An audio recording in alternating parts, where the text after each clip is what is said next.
World government সামিটে যোগ দিতে দুবাইয়ে ডক্টর ইউনূস। আলোচনায় গুরুত্ব পাবে ভিসা জটিলতা ও বাণিজ্য। ইউএইতে আমাদের ভিসা কিন্তু বন্ধ আছে, তো স্যার চেষ্টা করবেন যে এই বিষয়টা নিয়ে রেজ করতে। ন্যূনতম সংস্কার করে নির্বাচন চায় জামাত। রোডম্যাপ নিয়ে ইসিতে একগুচ্ছ প্রস্তাবনা দলটির।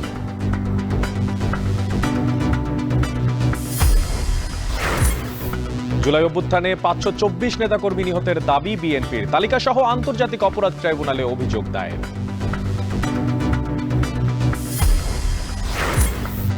এবং 2x4 ফুটের আয়নাঘরে চলত পাশবিক নির্যাতন। প্রমাণ মোছার চেষ্টায় ক্ষুব্ধ ভুক্তভোগীরা, জড়িতদের বিচারের দাবি।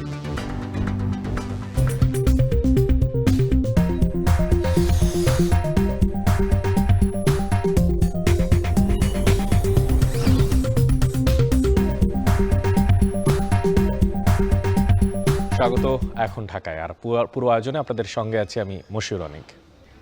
নির্বাচন কমিশনে সিএসি সহ এসিদের সঙ্গে সাক্ষাৎ করছেন মিয়া গোলাম পরোয়ারের নেতৃত্বে জামাত ইসলামের প্রতিনিধি দল। কথা বলছেন তিনি, সরাসরি চলে যাব সেখানে। খোলামেলা পরিবেশে খুব ফ্রি নির্বাচনকে সুষ্ঠু, নিরপেক্ষ, অবাধ, গ্রহণযোগ্য, অংশগ্রহণমূলক করার ব্যাপারে আমাদের মত বিনিময় অনুষ্ঠিত হয়েছে। আমরা আমাদের বক্তব্যগুলো খুব লিখিত আকারে ওনাদের কাছে পেশ করেছি। ওনারাও সে সম্পর্কে ওনাদের কিছু বিষয় শেয়ার করেছেন, মত বিনিময় করেছেন। আমাদের এখানে এই প্রতিনিধি দলে যারা সঙ্গী আছেন, আমাদের বাংলাদেশ জামাত ইসলামের সহকারী সেক্রেটারি জেনারেল হামিদুর রহমান আজাদ, সাবেক এমপি, আমাদের নির্বাহী পরিষদের সদস্য মতিউর রহমান আকন্দ, পাবলিসিটি এবং মিডিয়া বিভাগের সেক্রেটারি, আমাদের কেন্দ্রীয় কর্মপরিষদ সদস্য অ্যাডভোকেট জসিমউদ্দিন সরকার, সুপ্রিম কোর্টের, এবং তিনি বাংলাদেশ লয়ার্স কাউন্সিলের প্রেসিডেন্ট, এবং আমাদের সঙ্গে আছেন অ্যাডভোকেট ইউসুফ আলী, যিনি ডেপুটি অ্যাটর্নি জেনারেল, তিনিও আমাদের কেন্দ্রীয় মজলিস শুরার সদস্য। আমরা খুবই আন্তরিকতা, সৌহার্দ্যপূর্ণ পরিবেশে অ্যাডভোকেট কামাল উদ্দিন সাহেব আছেন, ঢাকা বারের সাবেক সিনিয়র ভাইস প্রেসিডেন্ট এবং মহানগরী জামাতের কর্মপরিষদেরও সদস্য। আমরা সকলেই কমিশনের সকল সদস্য এবং সচিব মহোদয়ের সঙ্গে খুব ফ্রাঙ্ক আলোচনা করেছি এবং ওনারা খুব সন্তুষ্টি প্রকাশ করেছেন যে আমরা খুব কনসুলেটেড একটা রিটার্ন প্রপোজাল আমরা পেশ করতে পেরেছি এবং ওনারা এখান থেকে অনেক উপকৃত হবেন। এবং কখনো কখনো কিছু বিষয়ে ওনারা প্রাসঙ্গিক মতামত দিয়েছেন। আলোচনা, ওনাদের সক্ষমতা, সীমাবদ্ধতা, সমস্যা, এগুলো নিয়ে আমরা আলোচনা করেছি। আমরা আলোচনায় আমরা 23টা পয়েন্টে ওনাদেরকে লিখিত প্রপোজাল পেশ করেছি। তো সব তো আর এখানে আপনাদের সামনে ব্রিফ করার, মেজরের মধ্যে আমরা পরিষ্কার বলেছি যে নো ইলেকশন উইদাউট রিফর্ম। আমাদের পরিপূর্ণভাবে অন্তত নির্বাচনী প্রক্রিয়ার সঙ্গে যে সমস্ত অর্গান এবং বিভাগগুলো রাষ্ট্রের জড়িত, সেগুলোকে সংস্কার করেই জাতীয় সংসদে নির্বাচন করতে হবে। তা না হলে এই নির্বাচন নিরপেক্ষ হবে না, অবাধ হবে না। পূর্বের যে 3টা নির্বাচনে জনগণ ভোট দিতে পারে নাই, সেই নির্বাচনেরই পুনরাবৃত্তি ঘটবে। এদেশের জনগণ 2000 ছাত্র জনতার জীবন এবং প্রায় 30,000 ছাত্র জনতার যে আহত এবং রক্ত, এটা বৃথা যাবে। এই জন্য আমরা এটা বলেছি যে সংস্কার সম্পূর্ণ করে নির্বাচন প্রক্রিয়া সুষ্ঠু করতে যেটুকু সংস্কার লাগে, আমরা হোল রাষ্ট্রের সংস্কার আমরা বলিনি। এখানে অনেকে ভুল বোঝার চেষ্টা করেন। এটা করতে গেলে ইট উইল টেক টাইম, এটা একটা নির্বাচিত সরকারের দায়িত্ব। কিন্তু এই অন্তর্বর্তীকালীন সরকারের এটা দায়িত্ব নির্বাচনকে নিরপেক্ষ করার প্রয়োজনে যে সংস্কারটুকু ন্যূনতম প্রয়োজন, তার জন্য যতটুকু সময় যৌক্তিক প্রয়োজন হবে, জামাত ইসলামী সেই সময় দিতে প্রস্তুত এবং সেই নির্বাচন করবে। আমরা কোনো দিন, মাস, ক্ষণ বেঁধে দিইনি। জামাত ইসলামীর পূর্বের যে অবস্থান, আমাদের সম্মানিত আমির জামাত ডক্টর শফিকুর রহমান প্রথম থেকে আমাদের নির্বাচনী দিনক্ষণের ব্যাপারে যে অবস্থানের কথা জাতির সামনে ব্যক্ত করেছেন, আমরা আজকেও সেই অবস্থান ব্যক্ত করেছি।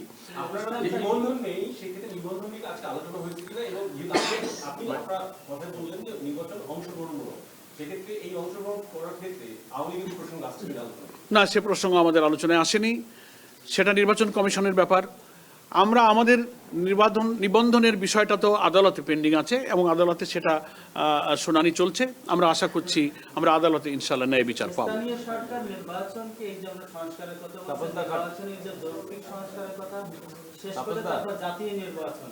এর আগে কি স্থানীয় সরকার নির্বাচনের বিষয়ে কমিশনকে কোনো নির্দেশনা? কমিশনকে আমরা তো পরামর্শ দিয়েছি যে জনগণের আকাঙ্ক্ষা, কিন্তু জনগণ চায় যে স্থানীয় সরকার কাঠামোকে সচল করতে, সক্রিয় করতে, স্থানীয় সরকারের এবং গ্রামীণ অবকাঠামোতে উন্নয়ন, আইন শৃঙ্খলা, জনদুর্ভোগ কমাতে জনগণের আকাঙ্ক্ষাই হচ্ছে স্থানীয় সরকার নির্বাচনটা আগে হোক। আমরা জনগণের এই আকাঙ্ক্ষার সাথে সমর্থন এবং সম্মান ব্যক্ত করেছি। হ্যাঁ, কোনটা? না, আমরা অনেকবার বলেছি এবং আমরা তো গত 25শে নভেম্বর সরকারের যে রিফর্ম কমিশন করা হয়েছিল, নির্বাচন ব্যবস্থার যে কমিশন একটা গঠন করেছিল সরকার, আমাদের কাছে লিখিতভাবে ওনারা আমাদের প্রপোজাল চেয়েছিলেন। জামাত ইসলামীর পক্ষ থেকে 25শে নভেম্বর রিটেন আমাদের একটা প্রপোজাল আমরা সেই রিফর্ম কমিশনের কাছে জমা দিয়েছিলাম। তার থেকে কিছু কিছু বিষয় আজকে আমরা এখানে মেইন বিষয়গুলো আমি একটু বলি। আমরা আমাদের আজকের প্রস্তাবনার মধ্যে বলেছি সেটা হচ্ছে প্রপোর্শনাল রিপ্রেজেন্টেশন, পিআর, আনুপাতিক প্রতিনিধিত্ব হারে যে নির্বাচনের ব্যবস্থা আধুনিক গণতান্ত্রিক বিশ্বে প্রায় 60টির অধিক দেশে এটা প্রচলিত আছে। নির্বাচনকে কালো টাকা এবং পেশি শক্তি থেকে মুক্ত করে ফ্রি ফেয়ার একটা ইলেকশন এবং পার্লামেন্টকে যদি দক্ষ পার্লামেন্টারদের দ্বারা, আইন প্রণেতাদের দ্বারা পরিচালিত করতে হয়, তাহলে এই পদ্ধতিটাই বাংলাদেশের জন্য খুবই উপযোগী। এটা আমরা প্রপোজ করি। নির্বাচন কমিশনে সিএসসি সহ ইসিদের সঙ্গে সাক্ষাৎ করেছেন মিয়া গোলাম পরোয়ারের নেতৃত্বে জামাতে ইসলামের প্রতিনিধি দল। সরাসরি যুক্ত ছিলাম সেখান থেকে। ওয়ার্ল্ড গভর্নমেন্ট সামিটে অংশ নিতে রাতে দুবাইয়ে পৌঁছেছেন প্রধান উপদেষ্টা ডক্টর মোহাম্মদ ইউনূস। 2 দিনের এই সফরে আলোচনায় বসবেন বিশ্ব নেতাদের সঙ্গে, তুলে ধরবেন বৈশ্বিক নানা চ্যালেঞ্জ মোকাবেলায় বাংলাদেশের অবস্থান। এর পাশাপাশি সংযুক্ত আরব আমিরাতে শ্রমিকদের ভিসা জটিলতা নিরসন ও বাণিজ্য সম্প্রসারণের বিষয়েও আলোচনা করবেন প্রধান উপদেষ্টা। আমিরাত থেকে কামরুল হাসান জনির পাঠানো তথ্য ও ছবিতে দেখবেন বিস্তারিত। 2 দিনের সফরে সংযুক্ত আরব আমিরাতের দুবাইয়ে গেছেন প্রধান উপদেষ্টা ডক্টর মোহাম্মদ ইউনূস।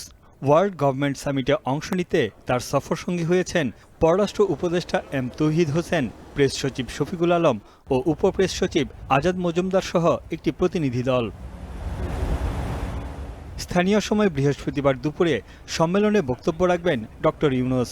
বৈশ্বিক নানা চ্যালেঞ্জ মোকাবেলা ও বিভিন্ন ইস্যুতে তুলে ধরবেন বাংলাদেশের অবস্থান। প্রধান উপদেষ্টার প্রেস সচিব জানান, এবারের সম্মেলনের মূল আকর্ষণ doctor Mohammad Yunus. World government সামিটে ওনার ঠিক লাঞ্চের পরপরই ওনার একটা লাঞ্চ বা লাঞ্চের আগে ওনার একটা স্পিচ আছে, সেখানে উনি কথা বলবেন। এবারের ওয়ার্ল্ড গভর্নমেন্ট সামিটের মূল অ্যাট্রাকশন হচ্ছেন প্রফেসর ইউনূস। এছাড়া সংযুক্ত আরব আমিরাতের সঙ্গে সম্পর্ক উন্নয়ন, বাণিজ্য সম্প্রসারণ ও প্রবাসীদের ভিসা জটিলতা নিরসন নিয়ে আলোচনায় জোর দেবেন প্রধান উপদেষ্টা। দুবাইয়ের যে রুলার শেখ রশিদ আল মাকতুমের সাথে একটা মিটিং আছে সকালে। ইউএইতে আমাদের ভিসা কিন্তু বন্ধ আছে, তো স্যার চেষ্টা করবেন যে এই বিষয়টা নিয়ে রেজ করতে এবং এই বিষয় নিয়ে কথা হবে। স্থানীয় সময় বুধবার রাত 11:02 দুবাই আন্তর্জাতিক বিমানবন্দরে প্রধান উপদেষ্টাকে স্বাগত জানান দেশটির ক্রীড়ামন্ত্রী আহমদ বেলহুল আল ফালাসি। এ সময় আরও উপস্থিত ছিলেন আমিরাতে নিযুক্ত বাংলাদেশের রাষ্ট্রদূত তারেক আহমেদ ও ঢাকায় আমিরাতের রাষ্ট্রদূত আবদুল্লাহ আলী খাসাইফ আল হামুদি। ওয়ার্ল্ড গভর্নমেন্ট সামিটে বিশ্বের অন্তত 30 দেশের রাষ্ট্র ও সরকার প্রধান অংশ নেবেন। 80টিরও বেশি আন্তর্জাতিক সংস্থা, 140টি সরকারি প্রতিনিধি দল, 6000-এর বেশি অংশগ্রহণকারী ও শীর্ষস্থানীয় বিশেষজ্ঞরা অংশ নেবেন সম্মেলনে। এখন সংযুক্ত আরব আমিরাত। জুলাই গণঅভ্যুত্থানে দেশব্যাপী 848 নেতাকর্মী নিহতের ঘটনায় আন্তর্জাতিক অপরাধ ট্রাইব্যুনালে অভিযোগ দায়ের করেছে বিএনপি। এর মধ্যে 524 জন বিএনপি নেতাকর্মী সদস্য বলছেন তারা। বিএনপির মামলা ও তথ্য বিষয়ক সেলের প্রধান সমন্বয়ক সালাউদ্দিন খান আন্তর্জাতিক অপরাধ ট্রাইব্যুনালে এই অভিযোগ দায়ের করেন। এ সময় প্রধান প্রসিকিউটরের কার্যালয়ে 84টি মামলার এজাহারের কপি জমা দেওয়া হয়েছে। মামলার অভিযোগপত্রে সাবেক প্রধানমন্ত্রী ও আওয়ামী লীগ সভাপতি শেখ হাসিনাকে প্রধান আসামি করা হয়েছে। এছাড়া সাবেক স্বরাষ্ট্রমন্ত্রী আসাদুজ্জামান খান কামাল সহ 5 শতাধিক আওয়ামী লীগের নেতাকর্মী ও আইন শৃঙ্খলা বাহিনীর সদস্যকে আসামি করা হয়েছে। আসামিদের দ্রুত গ্রেফতার আইনের আওতায় আনার দাবি জানিয়েছেন, মামলা সহযোগিতা করার আশ্বাসও দিয়েছে বিএনপি।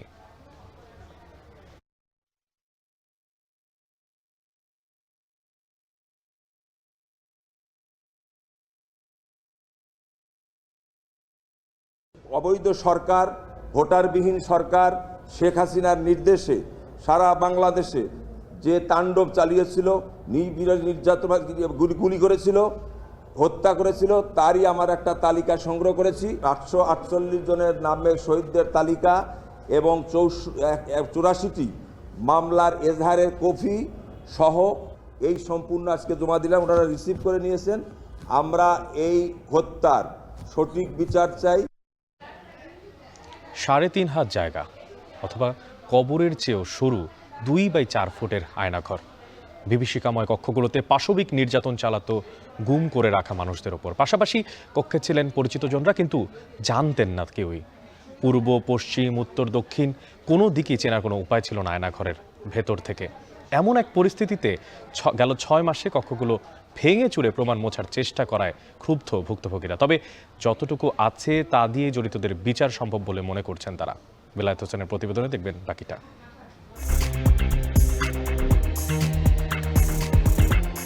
ঘুটঘুটে অন্ধকার, পুরো ভূতড়ে এক পরিবেশ, যেন কবরের আরেক রূপ,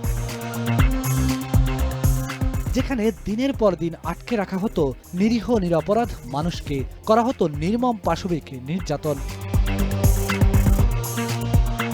এটি রাজধানীর উত্তরায় অবস্থিত র‍্যাব 1-এর অধীনস্থ একটি আয়নাঘরের দৃশ্য, যেখানে গুম করে রাখা হয়েছিল জামায়াত নেতা মীর কাশেম আলীর ছেলে ব্যারিস্টার আরমানকে।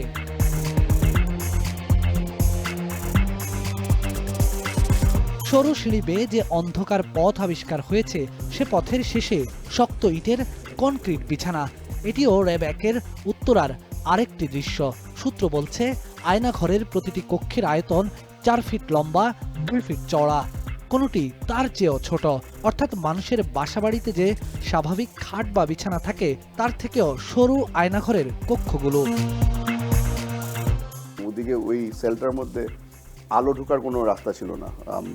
ওই কক্ষটা একদম মাঝখানে ছিল বিল্ডিংয়ের। প্রথম মাসখানিক আমি তাদেরকে বারবার করে জিজ্ঞেস করি যে পশ্চিম দিকটা কোন দিকে আমি নামাজ পড়বো, কোনো জবাব কিছু পেতাম না।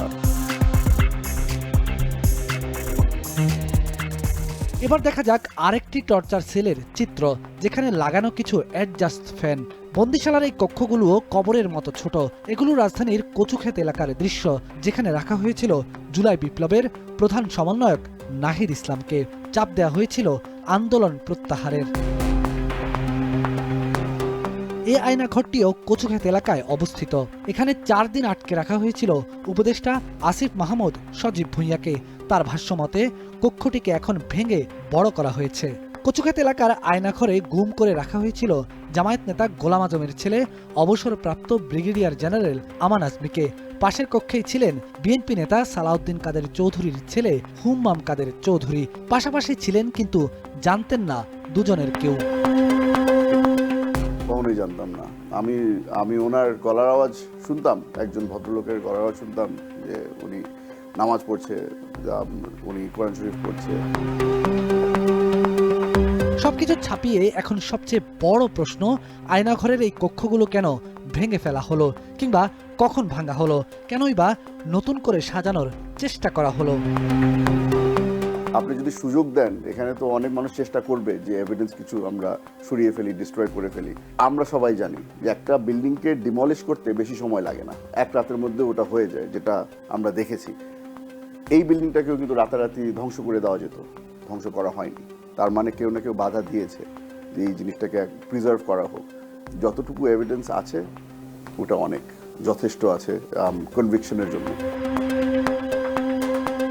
কতটা ভয়ঙ্কর এইসব আয়নাঘরের চিত্র তা কেবল উপলব্ধি করেছে তারা, যারা দিনের পর দিন বন্দী থেকেছে আয়নাঘরের সরু অন্ধকার কক্ষগুলোতে। তাই তো বিচারের দাবিতে অনড় অবস্থানে বন্দিশালার নির্মম নির্যাতনের শিকার সেই মানুষগুলো। বেলায়েত হোসাইন, এখন, ঢাকা। জাতিসংঘের তদন্ত প্রতিবেদনকে স্বাগত জানিয়ে স্বরাষ্ট্র উপদেষ্টা জাহাঙ্গীর আলম চৌধুরী বলেছেন, বিজিবিকে সীমান্তে রাখা সহ অন্যান্য সুপারিশের বিষয়ে আলোচনা করে সিদ্ধান্ত নেওয়া হবে। বিদেশি নাগরিকদের জন্য ট্রানজিট ভিসা আবেদনে অনলাইন অ্যাপ উদ্বোধন করে উপদেষ্টা বলেন, এখন থেকে অনলাইনে 10 মিনিটে অন অ্যারাইভাল ভিসা পাবেন তারা, যার মেয়াদ হবে 30 দিনের। পাসপোর্টটাও যেন সহজ হয়, এই জন্য হয়তো আমরা এই পুলিশ ভেরিফিকেশনটা উঠাই দেওয়া যায় কিনা বা থাকলেও এটাকে কত সহজভাবে করা যায় এই জিনিস ব্যাপারে আমাদের চিন্তা ভাবনা আছে। জাতিসংঘ একটা প্রস্তাবনা দিয়েছে মাননীয় উপদেষ্টা যে র্যাব প্রযুক্তিগুলোর বিষয়, বিজিবিকে সীমান্ত রক্ষার মধ্যে থাকার বিষয় এবং ডিজিএফআই কে কেবল সামনে পর্যন্ত অপরাধ করছে। এই ব্যাপারে আপনাদের মানে অবস্থান দেখেন? এটার অবস্থানটা হলো, এটা তো একটা প্রস্তাব তাদের দিছে, আমরা সবাই বসবো, বসার পরে যে আমাদের ডিসিশন এটা জানাবো। বাট আমরা তো এই যে তাদের এই ইনকোয়ারিটা আমরা তো সবাই তো স্বাগতম জানিয়েছি। এটা পুঁজিবাজারে বিনিয়োগের 50 থেকে 80% মার্জিন লোন পেয়ে থাকেন বিনিয়োগকারী। তবে ঋণ দেওয়ার সীমা মানে না অনেক প্রতিষ্ঠান। মার্চেন্ট ব্যাংকের সঙ্গে আতাত করে বেশি পরিমাণে ঋণ নেয় অসাধু কিছু চক্র, আর কারসাজির মাধ্যমে দুর্বল মূল্যভিত্তির শেয়ারের দাম বাড়ায়। এরপর মূল্য সংশোধন হলে ক্ষুদ্র বিনিয়োগকারীরা চরমভাবে ক্ষতিগ্রস্ত হন। 2010-এর পর থেকে যার পরিমাণ দাঁড়িয়েছে 10 থেকে 20 হাজার কোটি টাকা। তাই বাজারের এই গলার কাটাকে দূর করতে নতুন মার্জিন ঋণ আইন প্রস্তাব করেছে টাস্কফোর্স। আইন বাস্তবায়নে আগে মার্জিন ঋণের বিদ্যমান সমস্যা সমাধানের তাগিদ দিয়েছেন ব্রোকারেজ মালিকরা, আর নতুন আইন বাস্তবায়নে বিনিয়োগকারীদের ক্ষতি কমবে বলে মনে করছেন বিশ্লেষকরা। আরও জানাচ্ছেন আতর্নিয়ন। পুঁজিবাজারে বিনিয়োগের 50 থেকে 80% মার্জিন লোন বা বিনিয়োগ ঋণ সুবিধা পেয়ে থাকেন বিনিয়োগকারী। ক্রয় করা শেয়ার ও ইউনিটের বিপরীতে নির্ধারিত সুদে এই ঋণ দিয়ে থাকে মার্চেন্ট ব্যাংক এবং ব্রোকারেজ হাউস। তবে ঋণ দেওয়ার সীমা মানে না অনেক প্রতিষ্ঠান। কোনো সময় গ্রাহকের বিনিয়োগের বিপরীতে 10 গুণ পর্যন্ত ঋণ দেয় বিভিন্ন ব্রোকারেজ। এর ফলে বাজারে ভয়াবহ নেতিবাচক অবস্থা তৈরি হয়। 2010 সালেও মার্জিন ঋণের কারণে শেয়ার বাজারে বড় বিপর্যয় হয়েছে। মার্জিন ঋণের ভয়াবহতা নিয়ে জার্মানির এক প্রতিবেদনে এই ঋণকে বাজারের জন্য অভিশাপ বলা হয়েছে। মার্চেন্ট ব্যাংকের সঙ্গে আতাত করে বেশি পরিমাণে ঋণ নেয় কারসাজি চক্র। ফলে তার ইচ্ছেমতো দুর্বল মৌলভিত্তির শেয়ার নিয়ে কারসাজির মাধ্যমে সেগুলোর দাম অতিমূল্যায়িত করে। এরপর বাজারে মূল্য সংশোধন হলে ক্ষুদ্র বিনিয়োগকারীরা চরমভাবে ক্ষতিগ্রস্ত হয়। 2011 সালে দেশের শেয়ার বাজারে মার্জিন ঋণ নিয়ে ক্ষতির সম্মুখীন হয়েছেন এমন বিনিয়োগকারীর সংখ্যা ছিল 6,69,000, আর তাদের মোট ক্ষতির পরিমাণ 10,070 কোটি টাকা। আর সবশেষ এর পরিমাণ 15,000 কোটি টাকারও বেশি হওয়ার আশঙ্কা করা হয়েছে। এছাড়া পতিত আওয়ামী সরকারের আমলে মার্জিন ঋণ নিয়ে কারসাজির সুযোগ করে দিয়েছে খায়রুল ও শিবলি কমিশনার, যার মাধ্যমে সালমান এফ রহমান এবং অন্যান্যরা বাজার থেকে হাতিয়ে নিয়েছে 1 লাখ কোটি টাকার বেশি। আর পতন হলে ফ্লোর প্রাইজের মাধ্যমে এই ঋণের সুদের চাপে ক্ষতিগ্রস্ত হয়েছেন প্রতিষ্ঠান ও ক্ষুদ্র বিনিয়োগকারী। তাই 5 আগস্ট হাসিনা সরকার পতনের পর পুঁজিবাজার সংস্কারে ইতোমধ্যে মার্জিন ঋণের খসড়া আইন প্রস্তাব টাস্কফোর্স জমা দিয়েছে। 2010-এর পর থেকে দেশের পুঁজিবাজারে কাগজে কলমে মার্জিন ঋণের দায় রয়েছে 5,000 কোটি টাকার বেশি।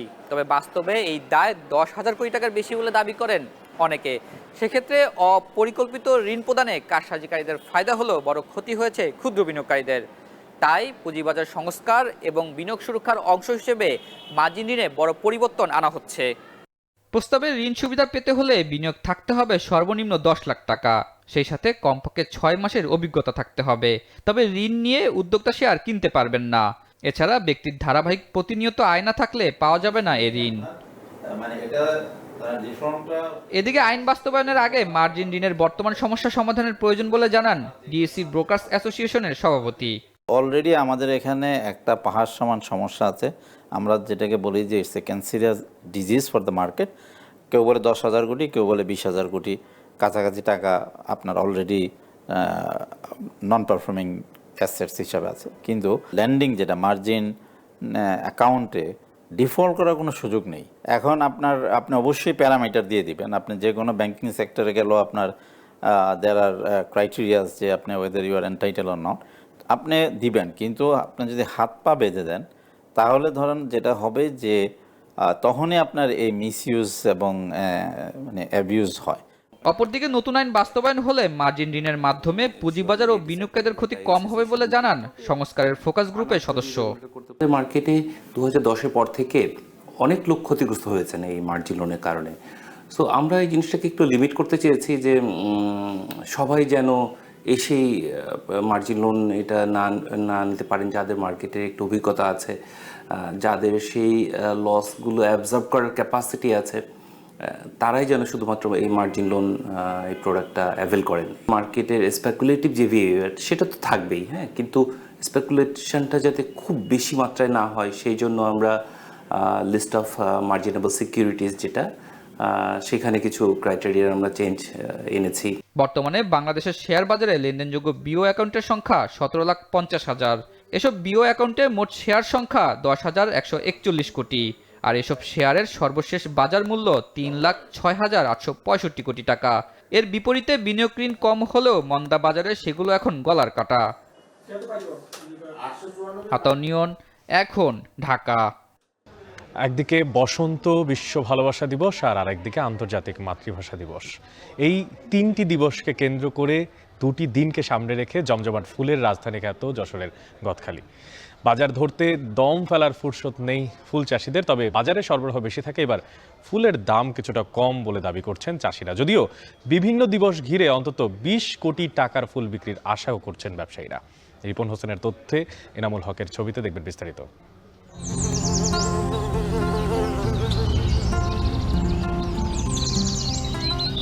যশোরের গদখালির মাঠ জুড়ে রাজসিক সৌন্দর্য ছড়াচ্ছে গোলাপ, গ্লাডিওলাস, রজনীগন্ধা সহ বিভিন্ন ফুল। বর্ণিল আভা ছড়ানো এসব ফুল জানান দিচ্ছে বসন্তের আগমনী বার্তা।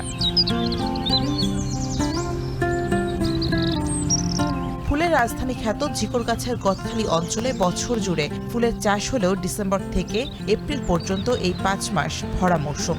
আসন্ন এই মৌসুমের বাজার ধরতে তাই দম ফেলার ফুরসত নেই চাষিদের। 1 জানুয়ারি, 21 ফেব্রুয়ারি, 14 ভালোবাসা দিবস, 26 মার্চ এই অনুষ্ঠানগুলো সামনে রেখেই কিন্তু আমরা ফুলের ব্যাপক পরিমাণে একটু উৎপাদন বাড়াই। তো এবছরও তার বর্তায় ঘটেনি।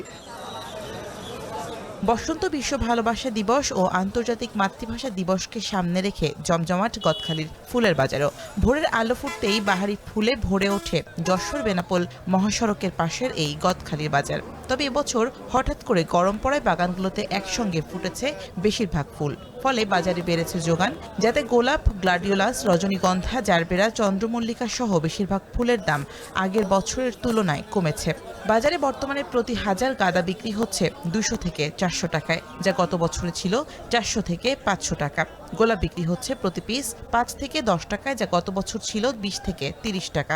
গত বছরের তুলনায় এই বছর ফুলের দাম একটু কম আছে। গোলাপ বর্তমানে বিক্রি হচ্ছে 8 থেকে 9 টাকা, ভুট্টা ফুল বিক্রি হচ্ছে 2 টাকা, যা আগে ছিল 10 থেকে 12 টাকা। বান্দার টাকা হচ্ছে না, 40 টাকা সহ দিতে হয় বানতে 100 ফুল, আর বিক্রি হচ্ছে 50 টাকা। গেন্দা এই সময় বিক্রি হয় 600 টাকা, 700 টাকা হাজার, এবার বিক্রি হচ্ছে মাত্র 250, 300 টাকা, 200 টাকা হাজার। চাষিরা বলছেন এবছর ফুলের উৎপাদন ভালো হলেও আবহাওয়া ও রাজনৈতিক প্রেক্ষাপট সহ বিভিন্ন কারণে দাম কমায় ক্ষতির মুখে তারা। প্রত্যেক বছর আশায় থাকি যে 14 ফেব্রুয়ারিতে চাষিরা একটা মোটা অঙ্কের টাকার ফুল বেচা কেনা করবে, তাই এবছর ফুল উৎপাদন হচ্ছে কিন্তু আমরা চাহিদা মতো দাম পাচ্ছি না। প্রকৃতির আবহাওয়ার কারণে হঠাৎ করে গরম পড়ে গেছে, এই কারণে ফুলের আমদানি বেশি, চাহিদা কম। এবার রোদটা পড়ছে, গরম পড়ে গেছে, দেন এইগুলো ফুলগুলো ফুটে গেছে বেশি। এমন সময় গোলাপ আমরা বিক্রি করছি 30 টাকা করে পিস, এখন বিক্রি করতে হচ্ছে 7 টাকা পিস। মানুষের যদি ফুল বিলাসিতা, ফুল যদি মানুষের মনে শান্তি না থাকে তাহলে এই বিলাসিতা কই থেকে আসে, যার কারণে বেচা কেনা শর্ট। ব্যবসায়ী সমিতির দাবি, বসন্ত ও ভালোবাসা দিবস এবং 21 ফেব্রুয়ারি সহ বিভিন্ন দিবস ঘিরে প্রতিদিন অন্তত 3 কোটি টাকার ফুল বিক্রি হয়, যাতে কয়েকদিনে 20 কোটি টাকার ফুল বিক্রির আশা করছেন তারা। এছাড়া পুরো মৌসুম জুড়ে এই খাতে বাণিজ্য হয় 500 কোটি টাকা। পুরো 1 বছরের চেষ্টা থাকে আমরা এই সামনের এই যে ভ্যালেন্টাইন্স ডে, 1 ফাল্গুন ও 21 ফেব্রুয়ারি, এই বিশেষ করে 3টে দিনে লক্ষ্য করে আমাদের বাজারে গোলাপ, গ্যালোডলাক্স সমস্ত ফুল মিলে আমরা একটা ধারণা করছি যে 3 থেকে 3.5 কোটি টাকার ফুল আমাদের আজকে বিক্রি হচ্ছে। এবছর ফুলের উৎপাদন অনেক বেশি কিন্তু মূল্য একটু কম। তারপরেও বিভিন্ন অকেশনকে সামনে রেখে আমরা বিগত দিনে একটা লক্ষ্যমাত্রা দিয়েছিলাম। গত কয়েকদিন ধরে 4-5 কোটি টাকার ফুল বিক্রি হয়েছে। এভাবে যদি বাজার আগামীতে পাই তাহলে আমি ভাবছি যে আমাদের যে লক্ষ্যমাত্রা সেই লক্ষ্যমাত্রা পূরণ হতে পারে।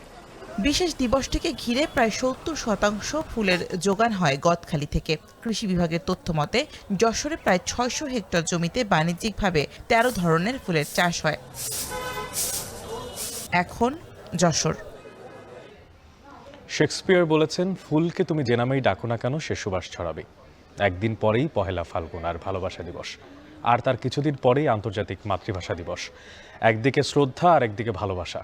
বিশেষ এই 3টি দিবস ঘিরে ব্যস্ততা বেড়েছে দেশের ফুলের বাজারে, চাহিদাও বেড়েছে কয়েক গুণ। শুধু ফেব্রুয়ারি মাসেই 2.5 কোটি টাকার ফুল বিক্রির আশা মানিকগঞ্জের চাষিদের। আসাদ জামানকে সাথে নিয়ে বাকিটা জানাবেন বিস্তারিত।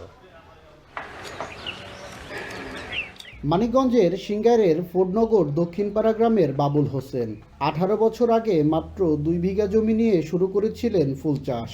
এখন 25 বিঘা জমিতে চাষ করছেন গোলাপ, চন্দ্রমল্লিকা, জিপসি ফুল। এতে একদিকে যেমন স্বাবলম্বী হয়েছেন, তেমনি কর্মসংস্থান তৈরি করেছেন আরও অনেকের। প্রতি মাসে আমার 6 থেকে 7 লক্ষ টাকা খরচ হয়। সবাইকে দিয়ে টিয়ে মোটামুটি আমিও ভালোই চলতে পারি। বাবুলের মতোই বাণিজ্যিকভাবে ফুল চাষ করছেন উপজেলার 20 থেকে 25 জন কৃষক। এবার জয়মন্টপ, ধল্লা, শায়েস্তা ও তালেবপুর ইউনিয়নের 20 হেক্টর জমিতে হয়েছে নানা জাতের ফুলের আবাদ। রাজধানী কাছে হওয়ায় পরিবহন খরচ কম ও সহজে বিক্রির সুবিধায় ভালো দাম পাওয়ার আশা বাগানীদের। যেটা ক্যাপের মাল ওটা বেচতেছি মানে 40 থেকে 50 টাকা, আর ক্যাপ ছাড়া গুনি 30 টাকা পিস মানে রেগুলার বেচতেছি।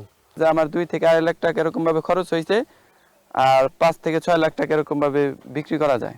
সামনে 3টা দিবস আছে, 3টা দিবসের ভিতরে যদি ইন্ডিয়া থেকে বা চায়না থেকে ফুলগুলো না আসে, তাহলে আমরা একটু লাভবান হতে পারব। উপজেলা কৃষি বিভাগ বলছে, এবার ফলন ও দাম ভালো থাকায় কৃষকরা ফুল চাষে লাভবান হচ্ছেন। ভালোবাসা দিবস, 1 ফাল্গুন, 21 ফেব্রুয়ারি এবং 26 মার্চ, এই উপলক্ষে কৃষকরা এখন মাঠে অনেক ব্যস্ত সময় পার করতেছে। আশা করি যে সিঙ্গার থেকে এই যে 3টা দিবস অন্যান্য বারের মধ্যে সিঙ্গার থেকে 2 থেকে 2.5 কোটি টাকার মতো ফুল বিক্রি হবে। অন্যান্য ফসলের পাশাপাশি সিঙ্গারে দ্রুত জনপ্রিয় হয়ে উঠছে বাণিজ্যিক ফুল চাষ। বাজার স্থিতিশীল থাকলে শুধু ফেব্রুয়ারি মাসেই 2.5 কোটি টাকার ফুল বিক্রির আশা চাষিদের। আসাদ জামান, এখন মানিকগঞ্জ। আন্তর্জাতিক অপরাধ ট্রাইব্যুনালে জাতিসংঘের মানবাধিকার রিপোর্ট ও আয়নাঘর পরিদর্শন নিয়ে ব্রিফ করছেন চিফ প্রসিকিউটর তাজুল ইসলাম। সরাসরি চলে যাচ্ছি সেখানে। তো এই দুটো বিষয় আপনাদের অবহিত করার জন্য আমরা বসেছিলাম। যদি আপনাদের কোনো প্রশ্ন থাকে আমি সেটা ডিল করতে পারি। মানে আপনি চাকরিচ্যুত করার কি আহ্বান জানাচ্ছেন না? না, আমরা যেটা বলেছি জাতিসংঘের আহ্বানে আছে যে যাদের বিরুদ্ধে প্রাথমিক তথ্য প্রমাণ পাওয়া গিয়েছে তাদেরকে চাকরি থেকে সাময়িক বরখাস্ত করা উচিত, সাসপেন্ড করা উচিত, এটা তারা বলেছেন। এটা আমাদের আইনেও আছে। আমরা মনে করি যে এই ব্যাপারে আইন অনুযায়ী যা করার কথা সেই পদক্ষেপ সরকারের গ্রহণ করা দরকার, বা সংশ্লিষ্ট যারা কর্তৃপক্ষ আছেন তাদের এই ব্যবস্থাগুলো গ্রহণ করা দরকার। জাতিসংঘের যে রিপোর্ট, সেখানে দুটি বিষয় আছে খুবই তাৎপর্যপূর্ণ। একটি শব্দ হলো পদ্ধতিগত নিপীড়ন, আর একটি হচ্ছে মানবতা বিরোধী অপরাধ। এই দুটি জিনিসই এই বিচারের সাথে কাজ করে। প্রত্যেকটি অভিযোগের ক্ষেত্রে কি আপনারা জাতিসংঘের এই জিনিসটি রিলেট করবেন কিনা? নিশ্চয়ই। আপনারা জানেন যে ওয়াইড স্প্রেড অ্যান্ড সিস্টেম্যাটিক, এটা আমাদের আইনে আছে। জাতিসংঘ খুব ক্লিয়ারলি বলেছে যে এটা একটা সিস্টেম্যাটিক পদ্ধতিতে কিন্তু এই কাজগুলো হয়েছে, এবং এটা ওয়াইড স্প্রেড ছিল, একটা সারা দেশ জুড়ে একই সাথে হয়েছে। সুতরাং এটা মানবতা বিরোধী অপরাধ হওয়ার জন্য এটা একটা শর্ত। জাতিসংঘ এটা ক্লিয়ারলি বলে দেওয়ার মাধ্যমে আমরা যে আন্তর্জাতিক অপরাধ ট্রাইব্যুনালের তদন্তটা করছি তার পক্ষেই আসলে একটা প্রমাণ তুলে ধরেছেন। এটা দলগতভাবে সিদ্ধান্ত নিয়ে সারা দেশে গণহত্যা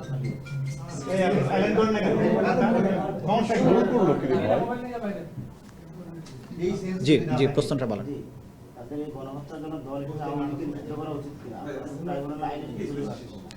দেখুন, রাজনৈতিক দলকে নিষিদ্ধ করা হবে কি হবে না এটা রাষ্ট্রের সিদ্ধান্তের ব্যাপার। তবে দলগতভাবে অপরাধের প্রমাণ পাওয়া গেলে সেই দল বা সংগঠনের বিরুদ্ধে ব্যবস্থা নেওয়ার সুযোগ আমাদের আইনে আছে। সেক্ষেত্রে দলের বিরুদ্ধে আনুষ্ঠানিক তদন্ত শুরু করা বা অভিযোগ নিয়ে কাজ করার সুযোগ আছে। সেটা ভবিষ্যতে করা হবে কিনা এটা আমরা এখনো সিদ্ধান্ত নেইনি। তবে অভিযোগ, তথ্য প্রমাণাদি আছে এখন পর্যন্ত বিদ্যমান। প্রয়োজন হলে সেই ব্যাপারে যথাযথ পদক্ষেপ গ্রহণ করা হতে পারে, বাট এটার পেছনে রাষ্ট্রের একটা সিদ্ধান্তের প্রয়োজন হবে। এই একটা প্রশ্ন মাহমুদ পাঠিয়েছে। জুলাই গণহত্যার আন্তর্জাতিক স্বীকৃতি পেতে বাংলাদেশের আইসিসিতে যাবার সুযোগ আছে কিনা? দেখেন, আইসিসিতে যাবার প্রয়োজন নেই। জাতিসংঘ যখন তদন্ত করে আপনাকে স্বীকৃতি দিচ্ছে যে এখানে এটা হয়েছে, তা আইসিসিতে আবার যাবার প্রয়োজন তো নাই স্বীকৃতির জন্য। আন্তর্জাতিক স্বীকৃতি তো অলরেডি জাতিসংঘ দিয়েছে। জাতিসংঘের এই স্বীকৃতির পরে আর কোনো বড় ধরনের স্বীকৃতির প্রয়োজন নেই। আর আইসিসিতে যাবার প্রশ্ন আসে তখনই যদি কোনো রাষ্ট্রের ভেতরে সংগঠিত মানবতা বিরোধী অপরাধের বিচার করতে সেই রাষ্ট্র সক্ষম না হয়, অথবা সেই রাষ্ট্র আনউইলিং হয়। দুটো ক্ষেত্রে, একটা রাষ্ট্র ইচ্ছুক না এই বিচার করতে, আর একটা রাষ্ট্র এই বিচার করতে সক্ষম না। সেক্ষেত্রে কোনো স্টেট পার্টি আইসিসিতে যেতে পারে।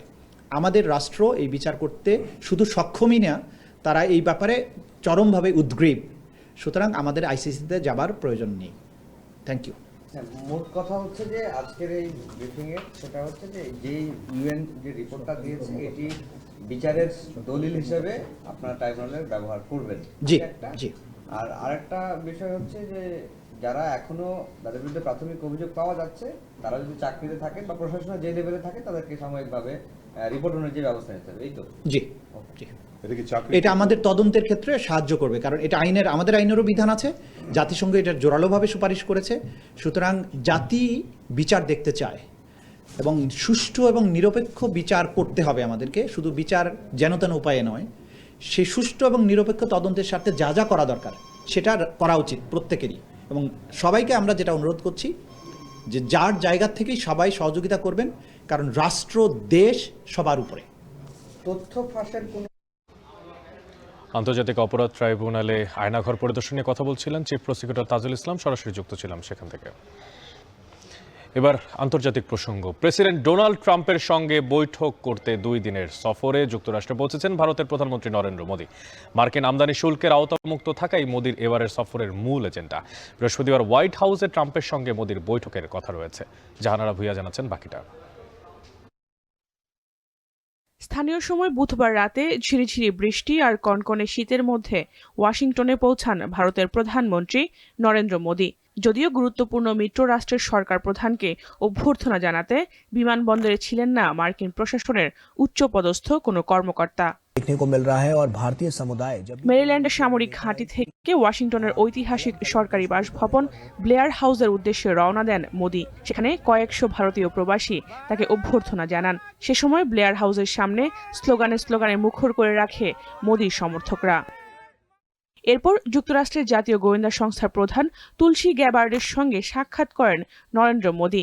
ভারতের নিরাপত্তা জোরদারে মার্কিন প্রতিরক্ষা সরঞ্জাম কেনার আগ্রহ জানান ভারতের প্রধানমন্ত্রী। সেই সঙ্গে জ্বালানি আমদানির বিষয়ে কথা বলেন মোদী। বৃহস্পতিবার হোয়াইট হাউসে ট্রাম্পের সঙ্গে বৈঠক হওয়ার কথা রয়েছে মোদীর। দ্বিতীয় মেয়াদে ট্রাম্প ক্ষমতায় আসার পর মোদীর সঙ্গে এটিই হবে তার প্রথম বৈঠক। 2014 সালে ক্ষমতায় আসার পর এ নিয়ে 10 বার যুক্তরাষ্ট্র সফর করেছেন মোদী। মোদীর এবারের যুক্তরাষ্ট্র সফরের মূল এজেন্ডা মার্কিন আমদানি শুল্কের আওতামুক্ত থাকা। ট্রাম্প যে হারে বিভিন্ন দেশের উপর শুল্ক আরোপ শুরু করেছে তাতে আন্তর্জাতিক বাজারে তুমুল অস্থিরতা তৈরির শঙ্কা রয়েছে। আর সেই ঝড় থেকে গা বাঁচাতেই বন্ধু ট্রাম্পের শরণাপন্ন হন মোদী। এছাড়া ভারতীয়দের গণহারে যুক্তরাষ্ট্র থেকে বের করে দেওয়ার বিষয়টিও গুরুত্ব পাবে দুই নেতার বৈঠকে। আলোচনা হতে পারে দক্ষিণ পূর্ব এশিয়ার রাজনীতি সহ বিভিন্ন ইস্যুতে। উঠে আসতে পারে বাংলাদেশের সাম্প্রতিক রাজনৈতিক পট পরিবর্তনের ইস্যুটিও। এর আগে ফ্রান্স সফর করেন নরেন্দ্র মোদী। সেখানে এআই সম্মেলনে অংশ নেন তিনি। পরে ফ্রান্সের প্রেসিডেন্ট ইমানুয়েল ম্যাক্রোর আমন্ত্রণে নৈশভোজে যোগ দিয়ে নরেন্দ্র মোদী ফ্রান্স ব্যবসায়ীদের ভারতে বিনিয়োগের আহ্বান জানান। জাহানারা ভুঁইয়া, এখন বিশ্ব। তাইওয়ানের কেন্দ্রীয় শহর তাইচুংয়ে একটি ডিপার্টমেন্টাল স্টোরে বিস্ফোরণে অন্তত 5 জনের মৃত্যু হয়েছে। স্থানীয় একটি হাসপাতালে ভর্তি করা হয়েছে আহত আরও 7 জনকে। ভবনটির 12 তলায় নির্মাণ কাজ চলায় বন্ধ ছিল ওই ফ্লোরের ফুড কোর্টটি। সেখানেই হুট করে বিস্ফোরণ ঘটে। এতে ক্ষতিগ্রস্ত হয় ভবনের বাইরের অংশ। কাঁচ ও ভবনের বিভিন্ন ধ্বংসাবশেষ রাস্তায় ছড়িয়ে ছিটিয়ে পড়ে থাকতে দেখা যায়। ঘটনাস্থলে কাজ করছেন উদ্ধারকারীরা। প্রাথমিকভাবে ধারণা করা হচ্ছে গ্যাস থেকেই বিস্ফোরণ হয়েছে। যদিও এই বিষয়ে এখনো নিশ্চিত করে কিছু বলা যায়নি, বলেননি শহরের মেয়র।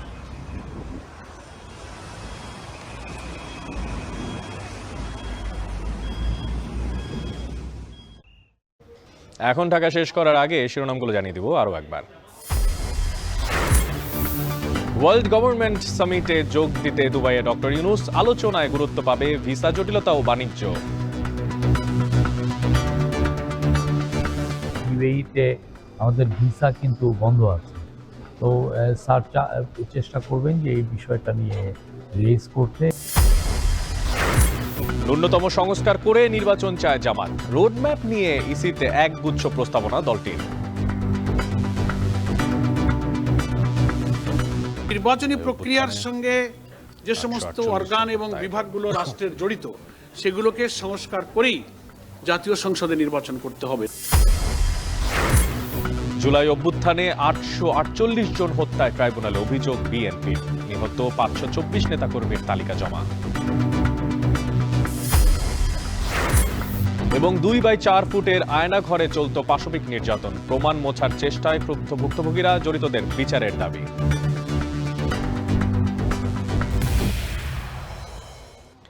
এই ছিল এখন ঢাকার আয়োজনে। এখন টেলিভিশন ওয়েবসাইটে দেখতে ভিজিট করুন www.এখন.tv। এছাড়া এখন টেলিভিশন ফেসবুকে দেখতে ভিজিট করুন facebook.com/tv.এখন এবং ইউটিউবে দেখতে এখন টেলিভিশন ভিজিট করুন youtube.com/c/এখন tv।